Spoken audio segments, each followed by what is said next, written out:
Kami bersyukur pagi ini kami boleh berkumpul bersama umat-umat-Mu yang mengasihi Engkau, umat-umat-Mu yang merindukan Engkau Tuhan, yang memperingati hari kenaikan-Mu ke surga. Kami bersyukur kami boleh menerima kuasa daripada-Mu. Terima kasih Tuhan, kesempatan yang indah tidak kami sia-siakan. Kami ingin memuji Tuhan, kami menyembah Tuhan, kami ingin memberikan hidup kami untuk Tuhan. Dan kami juga rindu saat ini Tuhan untuk mendengar isi hati-Mu. Kami siapkan hati kami buka telinga kami Tuhan, baik telinga jasmani, telinga rohani kami, hati kami, segenap pikiran kami, perasaan kami, semuanya hanya tertuju kepada Tuhan. Agar kami Tuhan boleh mengerti dan memahami betapa Engkau mengasihi kami. Terima kasih Bapak, terima kasih. Kami siap, bicaralah Tuhan. Dalam nama Tuhan Yesus kami berdoa dan mengucap syukur. Haleluya, amin. Hari yang indah ini, tak lupa saya mengucapkan selamat hari kenaikan Tuhan Yesus ke surga. Kita memperingatinya bersama hari ini. Hari kenaikan Tuhan Yesus itu adalah hari yang tadi yang ke-40 sejak kebangkitannya Tuhan Yesus, ya. Jadi hari yang ke-40 sejak kebangkitannya Tuhan Yesus, maka Yesus naik ke surga, ya. Kita baca terlebih dahulu dari firman Tuhan Lukas 24 ayat 50 sampai 53. Lukas 24 ayat 50 sampai 53 untuk kita pelajari bersama-sama. Ya, seperti biasa saya selalu ingin mengajak kita membaca bersama-sama. Kenapa? Keluar dari mulut kita mengaku, mendengar, dan memasukkannya dalam hati kita. Yuk, 2, 3. Lalu Yesus membawa mereka keluar kota sampai dekat Betania. Di situ ia mengangkat tangannya dan memberkati mereka. Dan ketika ia sedang memberkati mereka, ia berpisah dari mereka dan terangkat ke surga. 32. Mereka sujud menyembah kepadanya, lalu mereka pulang ke Yerusalem dengan sangat bersukacita. Ayo semuanya membaca, ya. Mereka senantiasa berada di dalam bait Allah dan memuliakan Allah. Puji Tuhan. Dari pembacaan ini kita tahu bahwa Tuhan Yesus membawa murid-murid keluar kota sampai ke dekat Betania. Lalu Tuhan mengangkat tangannya memberkati mereka, dan ketika ia sedang memberkati mereka, ia berpisah dari mereka dan terangkat ke surga. Mereka sujud menyembah kepadanya. Lalu ini yang saya suka, kita harus garis bawahi bersama-sama. Lalu mereka pulang ke Yerusalem dengan sangat bersukacita. Dengan apa? Sangat bersukacita. Bukan hanya bersukacita, tetapi sangat bersukacita. Lalu selanjutnya kita baca lagi. Mereka senantiasa berada di dalam bait Allah dan memuliakan Allah. Senantiasa. Seperti kita, ya, senantiasa di rumah Tuhan. Hari Kamis, hari Rabu, hari Jumat, hari Minggu, di rumah juga kita selalu berada di hadirat Tuhan. Dan di tempat pekerjaan kita, di sekolah, apapun yang kita kerjakan, ya, kita merasakan hadirat Allah bersama-sama dengan kita. Dan itu membuat sangat bersukacita.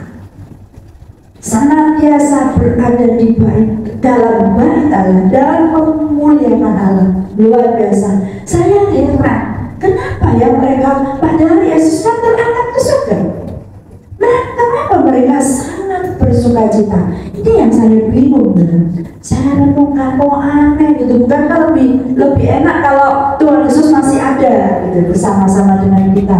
Terus mungkin kalau kita beribadah, Tuhan Yesus duduk di sini, mas, ya kan? Terus nanti yang masuk firman itu Kak Payu, tim gembala, Kak Payu, Tuhan Yesus yang berbicara langsung. Wah, senang ya, harusnya senang ya. Selalu kalau ada yang sakit, Tuhan jamah sembuhkan, ada masalah Tuhan beri pertolongan langsung, kan enak begitu. Kenapa setelah Yesus naik ke surga mereka sangat bersukacita? Coba kita baca dulu sekarang Yohanes 16 ayat 7. Kita baca bersama-sama, 2, 3. Namun benar yang kukatakan ini kepadamu adalah lebih berguna bagi kamu jika aku pergi. Sebab jikalau aku tidak pergi, penghibur itu tidak akan datang kepadamu. Tetapi jikalau aku pergi, aku akan mengutus dia kepadamu. Rupa-rupanya ini yang membuat mereka sangat bersukacita. Karena Tuhan bilang apa? Lebih berguna, lebih baik jika Tuhan Yesus pergi. Ya masih nggak masuk akal sih dalam pikiran mereka, kok aneh gitu ya. Jika lebih berguna jika aku pergi, berguna bagi kamu. Kadang-kadang kalau kita lihat kenyataannya saudaraku, setelah Tuhan Yesus pergi, murid-murid itu bukannya enak hidupnya, nggak ada tantangan, nggak ada masalah. Mereka malah mengalami hal-hal yang mengenaskan ya saudara. Matinya pun juga nggak karuan. Ada juga yang malah dia ditaruh di apa kayak sirkus gitu, harus berperang melawan singa. Yang mati terbalik, salib terbalik, dianiaya mereka. Kelihatannya tidak baik. Memang secara manusia apa yang kita pikirkan itu memang jauh dengan yang dipikirkan Allah. Sesuatu yang kelihatannya buruk itu belum tentu buruk, dan sesuatu yang menurut kita baik kita bisa salah. Karena manusia bukan Allah. Kita tidak tahu apa yang ada di dalam hati mereka. Tapi itulah kita percaya bahwa dalam keadaan apapun juga mereka, kenapa mereka berani, kenapa mau mengalami hal yang seperti itu, mereka bersukacita. Anda ya, sangat bersukacita. Itulah yang dikatakan oleh firman Tuhan, kamu akan sukacitamu itu akan melampaui segala akal. Dalam keadaan apapun juga, terjepit, sesak, susah, tapi kan susah itu aneh, aneh ya. Yaitu tadi karena Tuhan Yesus bilang lebih baik bagimu jikalau aku pergi. Sebab jikalau aku tidak pergi, penghibur, nah ini dia penghibur, yaitu Roh Kudus itu akan diutus kepada kita. Ya, kita tahu penghibur itu yaitu menolong, menghibur, mengingatkan kita, bahkan dia juga berdoa kepada Allah untuk kita dengan keluhan-keluhan yang tidak terucapkan. Luar biasa pekerjaan Roh Kudus itu bagi kita. Jadi sekarang kita bersyukur Tuhan Yesus begitu baik. Ya. Sekarang kita belajar untuk apa sih judul yang saya kasih ya dalam temanya adalah Tuhan Yesus naik ke surga untuk apa? Nah gitu ya. Jadi yang pertama yang kita tahu bersama, Tuhan Yesus naik ke surga itu untuk apa? Menyediakan tempat tinggal bagi kita. Ya, karena dunia yang menjadi tempat tinggal kita ini fana, sementara. Tidak lama lagi bumi ini akan hangus beserta dengan isinya. Ya, semuanya akan musnah. Ya, dengan kenaikannya ke surga, Yesus menjanjikan surga sebagai tempat tinggal abadi bagi orang-orang yang percaya kepadanya. Tuhan Yesus memberikan pengharapan melalui kenaikannya ke surga. Ya, dan Yesus berkata di dalam Yohanes 14 ayat 1 sampai 2. Yohanes 14 ayat 1 sampai 2. Kita baca lagi bersama-sama, 2, 3. Janganlah gelisah hatimu, percayalah kepada Allah, percayalah juga kepadaku. 2. Di rumah Bapakku banyak tempat tinggal. Jika tidak demikian, tentu aku mengatakannya kepadamu. Sebab aku pergi ke situ untuk menyediakan tempat bagimu. Jadi yang pertama, Mengapa Tuhan Yesus naik ke surga? Dia menjanjikan, katanya lebih baik bagi kita, ya, karena Dia menyediakan tempat tinggal. Jangan gelisah hatimu. Siapa di sini gelisah, katakan? Gak ada yang mengatur. Saya percaya memang di dunia ini membuat kita gelisah, membuat kita tuh setiap detik, setiap saat itu ada aja yang membuat kita harus berpikir, membuat kita harus melakukan sesuatu apa, harus bagaimana, itu selalu kita pikirkan setiap saat, ya. Tapi Tuhan bilang, janganlah gelisah hatimu, percayalah kepada Allah, percayalah juga kepadaku. Di rumah Bapakmu banyak tempat tinggal. Jika tidak demikian, tentu aku mengatakan, sebab aku pergi ke situ untuk menyediakan tempat. Luar biasa, ya. Luar biasa, Tuhan sedang menyediakan tempat bagi kita. Banyak tempat tinggal untuk kita di sana, ya. Yang pertama itu. Yang kedua, mengapa Yesus naik ke surga adalah untuk memberikan kuasa. Untuk memberikan kuasa. Seperti tadi yang kita nyanyikan, kami terima kuasa-Mu Tuhan, kami terima kemenangan yang Engkau sediakan, ya. Jadi kita menerima kuasa. Kapan kuasa itu kita terima? Kita baca di dalam Kisah Rasul 1 ayat 8. Kita banyak baca firman Tuhan, ya, karena di rumah kan gak sempat kan. Jadi di sini kita harus banyak membaca firman Tuhan. Kisah 1 ayat 8. 2, 3. Tetapi kamu akan menerima kuasa kalau Roh Kudus turun ke atas kamu, dan kamu akan menjadi saksiku di Yerusalem dan di seluruh Yudea dan sampai ke ujung bumi. Ya, puji Tuhan. Jadi yang kedua, mengapa Yesus naik ke surga? Karena Dia memberikan kuasa untuk kita. Kapan kuasa itu kita terima? Kapan? Bacaan ini tadi kelihatan dari bacaan tadi. Kapan kita menerima kuasa? Kalau Roh Kudus turun ke atas kamu. Jadi pastikan Roh Kudus ada di dalam kita. Pastikan Roh Kudus bersama dengan kita dan tidak pernah meninggalkan kita. Jangan biarkan ada celah sedikit pun sehingga iblis masuk. Kalau ada iblis di dalamnya, Roh Kudus gak betah, saudara. Dia gak akan mau tinggal di dalam rumah yang kotor, karena iblis itu mengotori. Ya, dia gak mau tinggal di sana. Jadi setiap saat bersihkan rumah kita. Saya percaya, walaupun yang punya rumah kecil besar, kalau rumahnya berantakan itu pasti gak nyaman. Apalagi Roh Kudus maunya tinggal di hati kita, dalam kehidupan kita. Dia akan memimpin seluruh kehidupan kita, dan kita menerima kuasa luar biasa. Jika Roh Kudus turun, maka kita akan menjadi saksinya Yesus. Kemanapun kita pergi, kita jadi saksinya Tuhan. Ya, walaupun meskipun sekonyong-konyong apapun yang terjadi, tetap bersukacita, karena Dia ada di dalam kita. Dia akan menghibur kita, Dia akan menolong kita kalau kita dalam pencobaan, ada masalah, ada tantangan di depan kita. Kita hadapi,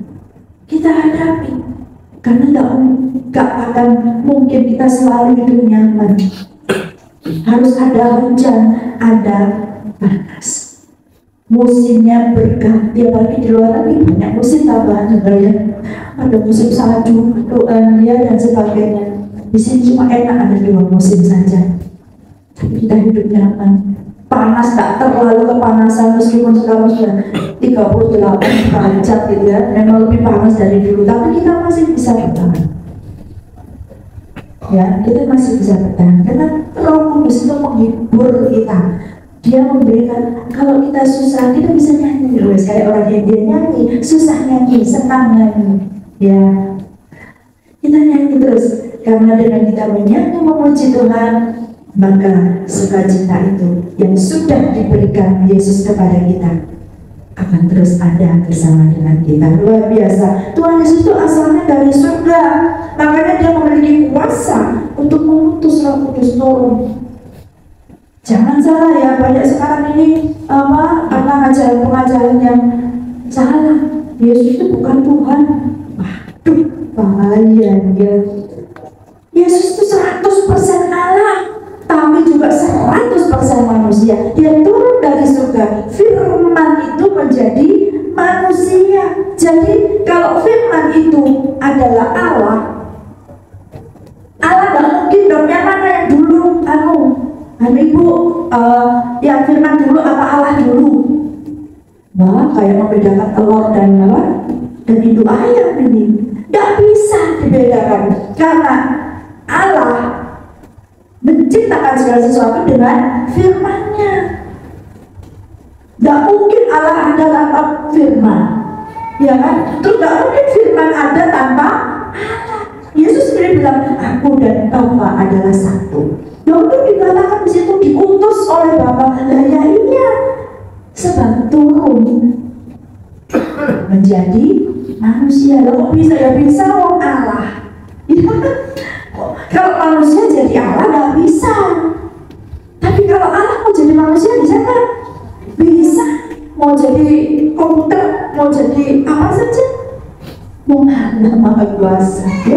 Jadi kalau ditanya orang, kalau nggak ngerti tolong tanya ya. Jangan sampai kita bingung sendiri terus iya doa. Lah seperti yang diajarkan kemarin sama Pak Gembala tentang perpuluhan. Ramai perpuluhan itu kan perjanjian lama sudah dibatalkan oleh perjanjian baru. Tuhan Yesus tidak mengajarkan tentang perpuluhan. Kurang bacanya saudaraku. Dalam Matius 23 ayat 23 itu jelas Yesus mengatakan, dibaca aja supaya jelas. Matius 23 ayat 23. Supaya nggak bertanya-tanya. Saya yakin pasti banyak muncul tuh TikToknya, ya kan, terus YouTube itu. Wah, bahaya sekali. Tolong dibaca. 1, 2, 3. Celakalah kamu, hai.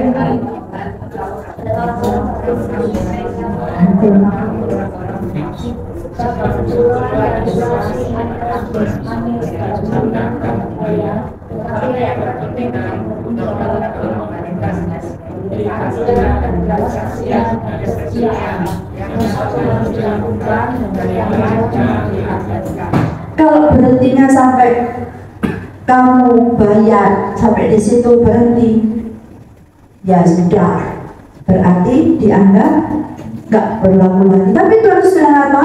Yang terakhir itu, yang satu harus apa? Dilakukan, dan yang lain jangan diabaikan. Yang satu itu persekutuan harus dilakukan. Saya banyak ditanya orang dulu teman saya, ini mau bener apa enggak? Gini kenapa begini, kenapa begitu? Saya bilang, kamu loh bayar persekutuan aja kok susah banget. Apalagi Tuhan Yesus bilang kepada anak muda yang kaya itu, dia bilang apa? Jualah segala milikmu dan bagikanlah kepada orang miskin. Bisa kamu seperti itu. Lakukan saja apa yang diperintahkan Tuhan, kamu tidak akan berkekurangan. Itu minimal berikan kepada gereja. Dan kalau aku berikan kepada yang lain kamu, tapi sebenarnya tidak demikian. Tapi kalau kamu mau memberi, berilah dengan sukacita, dengan kerelaan hati, ya. Jangan bersungut-sungut, dan juga jangan yang tidak ada pada aku. Kalau saya tidak punya, ya jangan memberi. Jangan beri persekutuan kalau kamu dapat penghasilan. Saya bilang begitu. Kalau ada yang kamu harus melakukan, ini firman Tuhan, Tuhan Yesus yang bilang. Ya, itu harus diluruskan, karena ini banyak sekali yang tanya sama saya. Yuk, sampai maupun dijawabnya. Kok jadi viral banget gitu ya. Dari dulu sampai sekarang saya juga ada masalah kok. Malah ada yang suka memberikan lebih. Nah, kalau lebih itu boleh, puji Tuhan ya. Minimal kamu harus kasih Kalau kamu ada, kalau kamu diberkati, berikan, gak akan berkekurangan. Itu sudah janji Tuhan. Tuhan tuh gak butuh uang kita sebetulnya. Sebetulnya Tuhan tuh gak butuh uang kita. Dia bisa memberkati dengan cara apapun juga, seperti yang saya alami. Berkatnya tuh luar biasa kok. Ya, kita gak pernah kekurangan. Yang Tuhan ingin apa? Ketaatan kita, kesetiaanmu. Apa yang ada dalam hati itu dinilai oleh Tuhan. Malah Tuhan Yesus bilang ya, seorang wanita yang memberikan dari kekurangannya itu diperhatikan loh sama Tuhan. Seperti itu pekerjaannya Tuhan Yesus ya. Dia sayang dengan hati yang mengasihi dia. Jangan juga kalau ke gereja saya paling benci. Aku ke gereja, nanti kalau nggak ke gereja nanti nggak diberkati. Salah. Ya, Tuhan Yesus menerbitkan matahari untuk orang yang benar dan orang yang tidak benar. Tuhan Yesus selalu memelihara kita, umat-umatnya, dengan berkat yang dari Tuhan. Ya, jangan ke gereja itu hanya karena berkat. Jangan karena supaya enggak.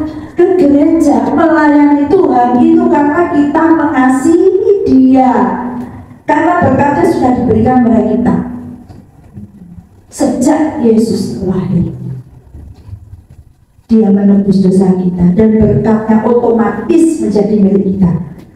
Tapi jangan jadikan hati Tuhan.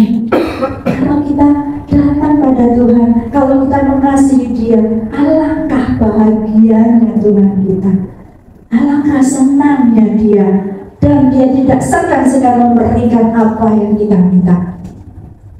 Firman Tuhan cuma ada, semua digenapi oleh Tuhan.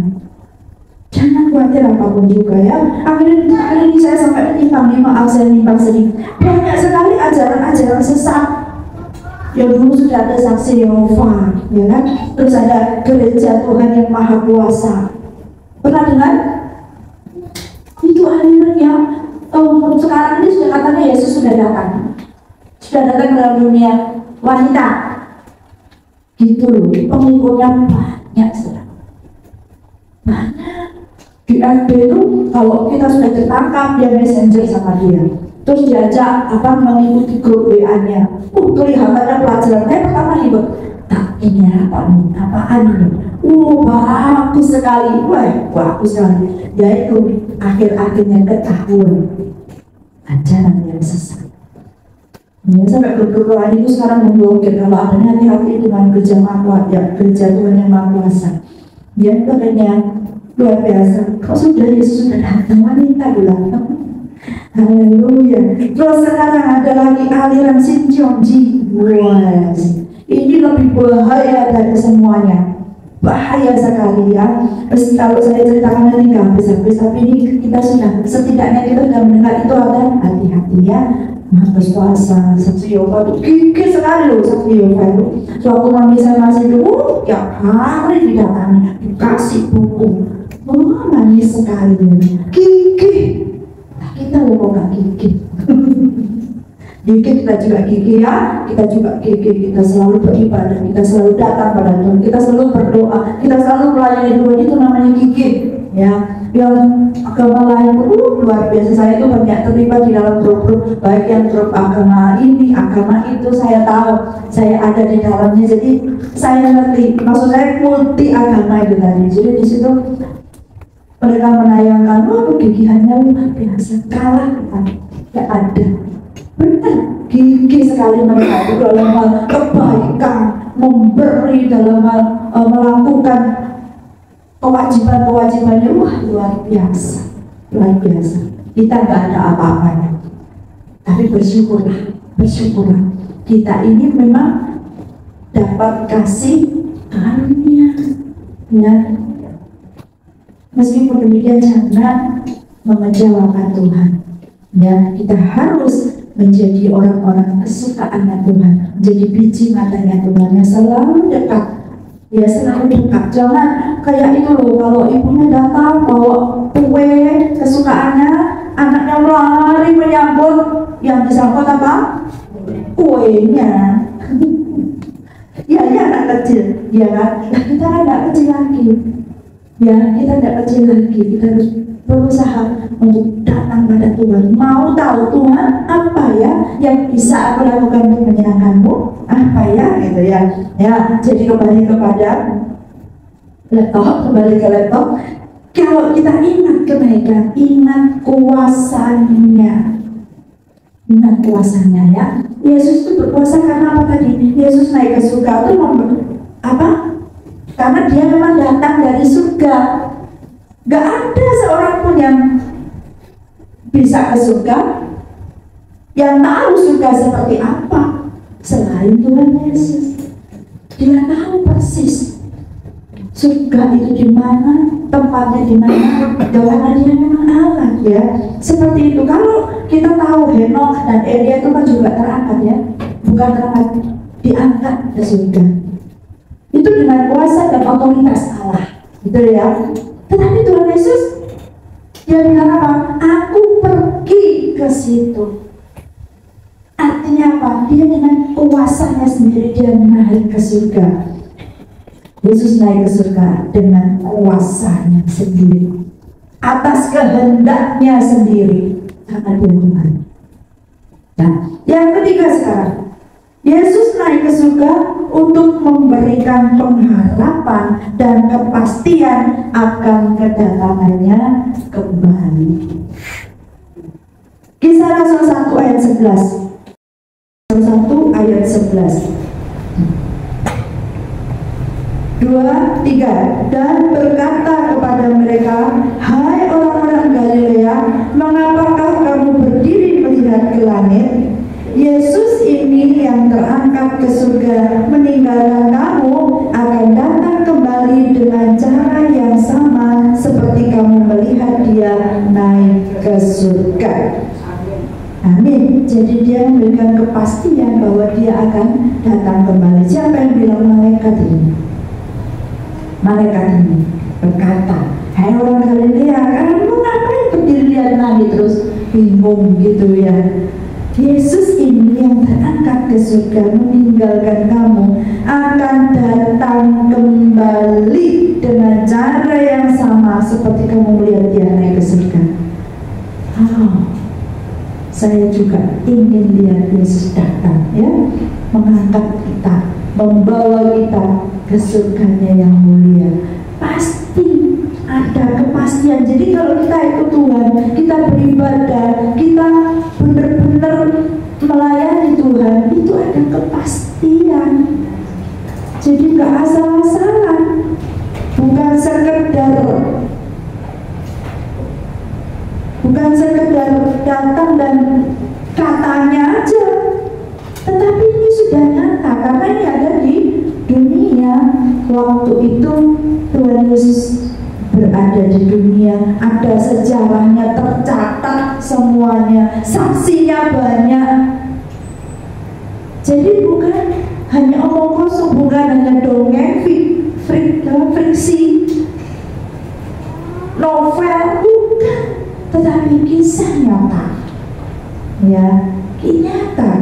Ini pada saat Kristus itu datang kembali, maka kita akan dibangkitkan menggunakan tubuh surgawi. Wow, ya, kenaikan Yesus memastikan kita yang percaya kepadanya bahwa suatu saat nanti akan menikmati kebesaran dan keagungannya di kerajaan surga. Ya, puji Tuhan. Kita mau tahu yuk 1 Tesalonika 4 ayat 13 sampai 18. Kita mau tahu apa yang dimaksud tadi ya.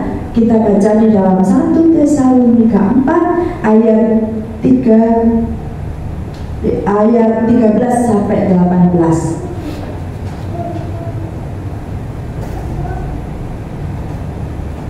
Ayo dibaca bersama-sama. Selanjutnya, ayo 2, 3. Selanjutnya kami tidak mau saudara-saudara bahwa kamu tidak mengetahui tentang mereka yang meninggal, supaya kamu jangan berduka cita seperti orang-orang lain yang tidak mempunyai pengharapan. Lanjut. Karena jikalau kita percaya bahwa Yesus telah mati dan telah bangkit bangkit, maka kita percaya juga bahwa mereka yang telah meninggal dalam Yesus akan dikumpulkan Allah bersama-sama dengan Dia. Lanjut. Ini kami katakan kepadamu dengan firman Tuhan, kita yang hidup yang masih tinggal sampai kedatangan Tuhan sekali-sekali tidak akan mendahului mereka yang telah meninggal. Lanjut. Belum. Sebab pada waktu, yaitu dulu malaikat ini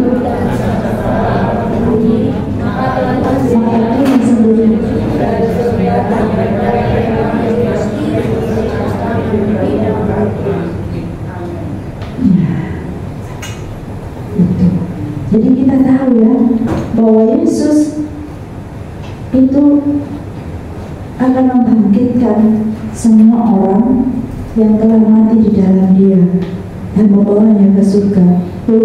Yang dulu-dulu gimana?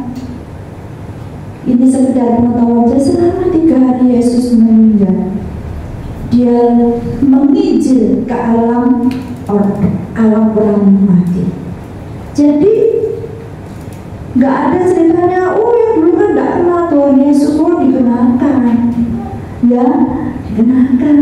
Jadi mereka yang percaya pada Yesus dibangkitkan lebih dahulu. Kita tidak akan mendahului mereka yang didahulukan. Bahkan dikatakan yang dari laut pun akan menyerahkan orang-orang yang masuk ke dalam laut itu, diserahkan semua. Ya, kita akan menghadapi itu semua. Dan saya berharap kita semuanya ikut pengangkatan raja. Itu nyaman sekali, saudaraku. Jadi kita bakal mengalami yang namanya penganiayaan oleh antikris nanti. Ya berdoalah sungguh-sungguh, jadilah orang-orang yang dikasihi Tuhan yang dipercayakan oleh Tuhan. Ketika Dia datang mengangkat kita akan bersama-sama dengan Dia. Tuhan akan memberikan tugas-tugas untuk kita nanti pada waktu kedatangan kembali. Ya, luar biasa, kamu merintah bersama dengan Tuhan. Bukannya di halaman, tapi kita ada di jajaran pemerintah ya. Jangan selalu fokus seperti murid-murid. Murid-murid itu nanti dibaca sendiri di rumah. Ketika Yesus sudah mau terangkat ke surga, murid-murid itu ngomong apa? Tuhan, maukah Engkau memulihkan kerajaan bagi bangsa Israel? Ya elah, pada selama 40 hari Yesus itu ada di dalam. Setelah Dia bangkit, ya Dia menunjukkan diri, Dia malah makan bersama-sama ini untuk mengenalkan kerajaan Allah. Sampai Thomas yang bilang, aku gak percaya, Tuhan menunjukkan dirinya. Dia berjalan dengan murid ke Emmaus, di jalan Emmaus. Terus apa lagi? Banyak yang dilakukan Yesus untuk memperkenalkan kerajaan Allah. Tapi begitu Yesus mau naik ke surga, apa yang terjadi adalah murid-murid malah memikirkan kerajaan dunia. Ampun, gagal fokus ini murid-murid. Jadi kita jangan sampai salah cara berpikir kita itu, jangan salah pikirkan ya. Pikirannya di atas kerajaan yang akan kita tempati selamanya di sini tidak lama. Kapan waktunya? Malah Yesus ngomong, kamu tidak perlu tahu kapan waktu dan saatnya. Itu urusannya Tuhan. Sampai Yesus seperti itu. Ada ayat nanti dicari sendiri, kalau dibaca semua nanti lama, ya. Itu. Jadi ketika Yesus mengatakan Dia terangkatlah Dia ke surga, tidak ada seorang pun yang telah naik ke surga selain daripada Dia yang telah turun dari surga, yaitu Anak Manusia. Dan akhirnya Dia kembali ke surga karena memang tempatnya di sana. Kalau kita anak-anaknya Tuhan, tempat kita di surga. Neraka diciptakan dan bukan buat kita, itu untuk iblis dan antek-anteknya. Hati-hati dengan iblis, ya. Yuk kita baca lagi Kisah Rasul 1 ayat 6 mungkin ya. Coba Kisah Rasul 1 ayat 6. Ini saya maaf agak tak lebarkan supaya apa? Supaya kita mengerti. Saya pengennya semua itu gitu. Jadi nggak ngawang, nggak gerambian. Pengertian kita tentang kerajaan Allah, tentang Tuhan Yesus, tentang kenaikan dan penghadiran ini nggak gerambian. Nah ini loh, ini yang tadi saya bilang. Baca yuk 2, 3. Maka bertanyalah mereka yang berkumpul di situ, Tuhan, maukah Engkau pada masa ini memulihkan kerajaan bagi Israel? Lanjut. Yesus akan menjawab dia. Lanjut. Jawabnya, engkau tidak perlu mengetahui masa dan waktu yang ditetapkan Bapa sendiri menurut kuasanya. Sampai Yesus itu jengkel jawabnya kayak gitu. Ya Allah. Terus, tetapi kamu akan menerima kuasa kalau Roh Kudus turun ke atas kamu, dan kamu akan menjadi saksiku di Yerusalem dan di seluruh Yudea dan Samaria dan sampai ke ujung bumi. Lanjut. Sesudah ia mengatakan demikian, terangkatlah ia disaksikan oleh mereka, dan awan menutupnya dari pandangan mereka. Lanjut. Ketika mereka sedang menatap ke langit, waktu ia naik itu, tiba-tiba berdirilah 2 orang yang berpakaian putih dekat mereka. Ini yang saya bilang malaikat tadi ya. Lalu lanjut. Dan kaget saya. Dan berkata kepada mereka, hai orang Galilea, mengapa kamu berdiri melihat langit? Yesus itu dengan akan kembali dengan cara yang sama seperti kamu melihat dia naik ke surga. Nah ini dia yang saya ceritakan. Jangan gagal fokus ya. Jangan sampai kita gagal fokus. Kita tuh tanya itu kerajaan surga, bukan kerajaan dunia. Kenapa? Mungkin mereka itu berpikir kayak enak kan ya, kalau Tuhan kita ini kan sudah dekat sama Tuhan nih. Kalau Tuhan Yesus yang memulihkan kerajaan bagi Israel, nanti aku akan jabat jabatan. Menteri sosialnya ada, itu yang Andreas yang cari apa? Minta 5 roti dan 2 ikan, dia bagi-bagikan gitu. Bisa apa lagi? Macam-macam sudah ada.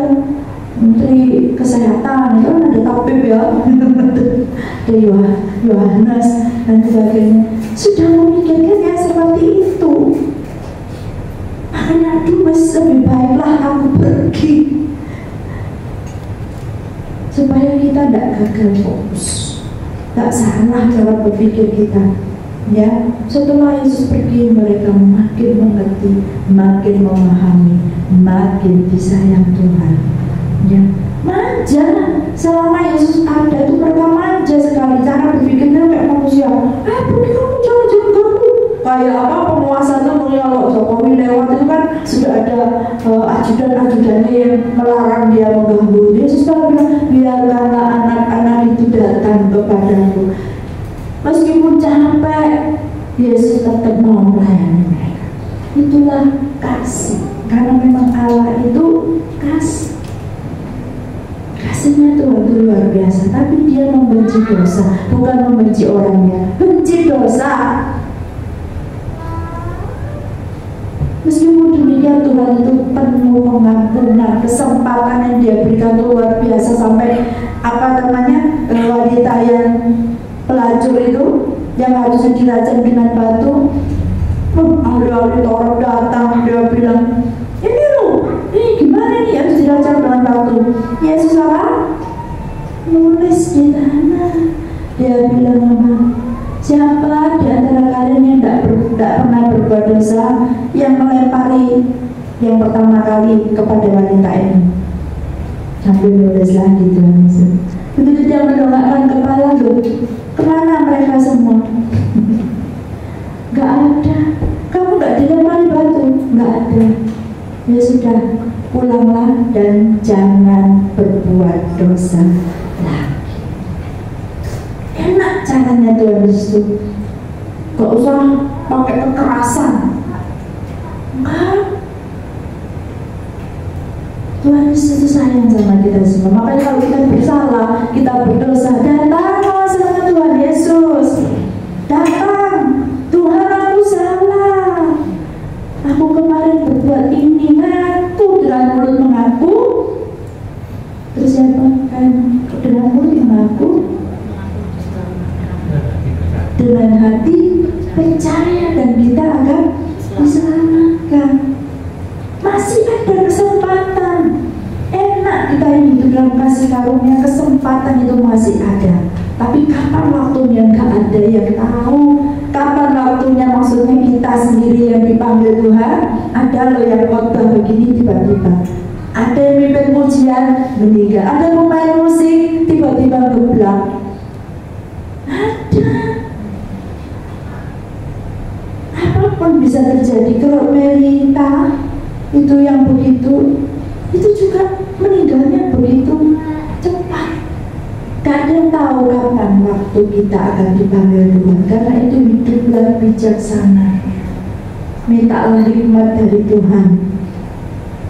Bapak Ibu Saudara, termasuk saya, ya, jangan ada yang pernah melupakan Tuhan sedetik pun, jangan. Cepat kembali kepada Tuhan. Ya, sedikit saya ulang supaya kita mengerti, ya saudaraku. Setelah kita membaca tadi yang Lukas 24:50-53, Yesus bawa mereka keluar kota sampai dekat Betania. Di situ Ia mengangkat tangannya dan memberkati mereka. Dan ketika Ia sedang memberkati mereka, Ia berpisah dari mereka dan terangkat ke surga. Mereka sujud menyembah kepadanya, lalu mereka pulang ke Yerusalem dengan sangat bersukacita. Dengan apa? Sangat bersukacita. Dengan apa? Sangat bersukacita. Mereka senantiasa berada di dalam bait Allah dan memuliakan Allah. Makanya saya tadi bilang, kenapa kok seperti itu ya? Kok aneh begitu, kan enaknya Tuhan Yesus masih ada kan enak, tapi kenapa mereka bersukacita? Ya, karena ternyata benar dikatakan Injil padamu adalah lebih berguna bagi kamu jika aku pergi. Itu katanya Tuhan Yesus. Ternyata kalau nggak pergi, Tuhan nggak bisa mutus Roh Kudus.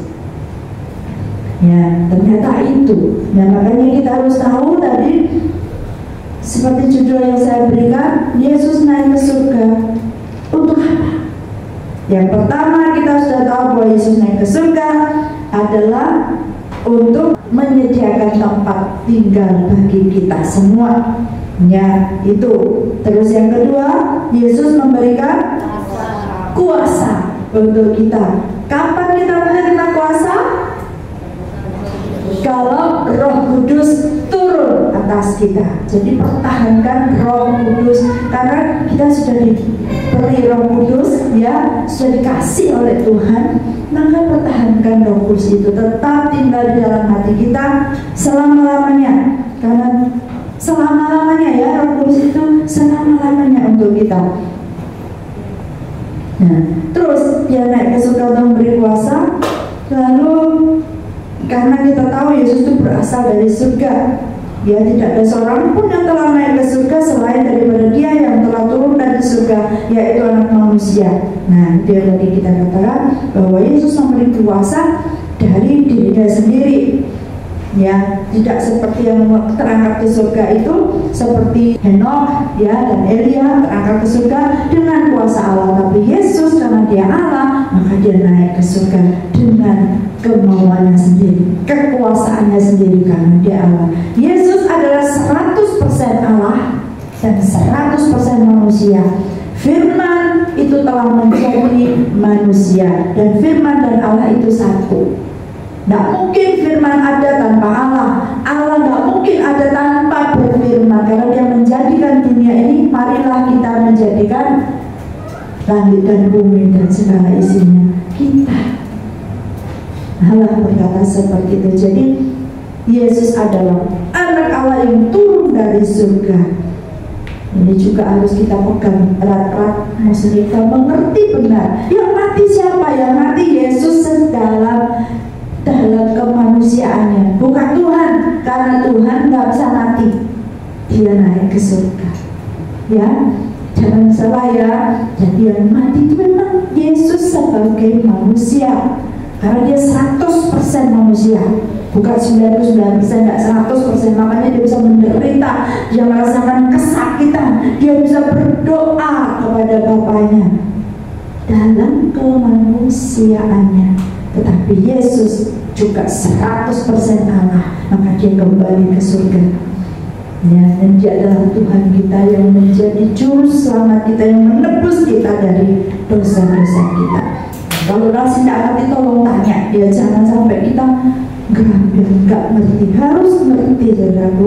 Ingat, Yesus itu, kalau kita ingat kenaikan, kita ingat kuasanya Tuhan, ya. Jadi yang ketiga, Yesus naik ke surga untuk memberikan pengharapan akan kepastian kedatangannya kembali. Jadi gak sia-sia apa yang sudah dilakukan Tuhan, janjinya itu pasti akan digenapi. Kita itu luar biasa.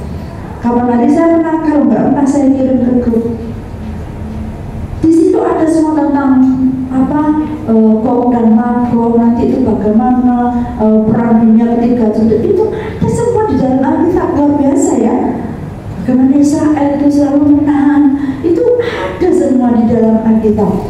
Tuhan membentengi dia, ya, haleluya. Jadi kalau Kristus datang kembali, kita akan dibangkitkan menggunakan tubuh surgawi, ya. Kita tadi sudah baca bagaimana kita akan dibangkitkan, yang dulu nanti terlebih dulu diangkat, lalu kita, ya, puji Tuhan. Dan tetapkan, pastikan bahwa kita tetap ada di dalam Tuhan,